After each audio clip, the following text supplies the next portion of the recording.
ఇక వక్ఫ్ చట్టంపై కొందరు అసత్య ప్రచారం చేస్తున్నారని బీజేపీ ఏపీ అధ్యక్షురాలు పురంధరేశ్వరి ఫైర్ అయ్యారు. ఇప్పుడున్న బోర్డు కౌన్సిల్లో జోక్యం చేసుకోమని, కొత్త బోర్డు ఏర్పాటు సమయంలో నిబంధనలు పాటించాలని ఇక చట్టంలో ఉందని ఈమె సందర్భంగా స్పష్టం చేశారు. వక్ఫ్ ఆస్తులను ఎక్కడా తీసుకోరని పురంధేశ్వరి పేర్కొన్నారు.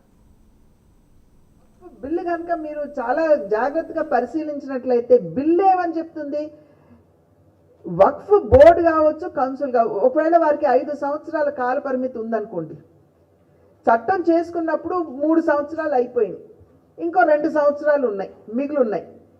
మేము ఆ 2 సంవత్సరాలు మేము తలదూర్చాం. ఆ 2 సంవత్సరాలు కూడా అయిపోయిన తర్వాత తిరిగి మళ్ళీ కొత్త కౌన్సిల్ కావచ్చు, కొత్త బోర్డు కావచ్చు, మీరు నియామకం చేస్తున్నప్పుడు బిల్లులో ఉన్నటువంటి నిబంధనలు మీరు ఫాలో కావాలి అని చెప్పి, ఫాలో అవుతాము అని చెప్పి బిల్లే చెప్తుంది.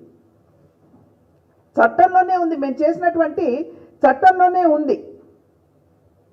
కనుక ఎక్కడా కూడా ఇప్పుడున్నటువంటి కాలపరిమితి ఇంకా ఉన్నటువంటి కౌన్సిల్ కావచ్చు, బోర్డులే కావచ్చు, మేము తలదూర్చే ప్రసక్తి లేదు అని చాలా ఖచ్చితంగా కోర్టులో కేంద్ర ప్రభుత్వం ఇచ్చినటువంటి సమాధానం కూడా.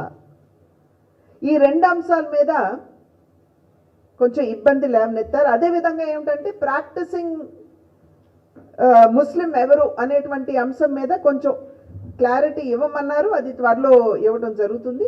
అయితే ఈ మధ్యలో పెద్ద ప్రచారం ఏమిటంటే మదర్సాలు కూల్చేస్తారు, మస్జిద్దులు కూల్చేస్తారు, ఆస్తులు తీసేసుకుంటారు. ఎక్కడా కూడా ఇది జరగదండి. ఇది జరిగే విషయం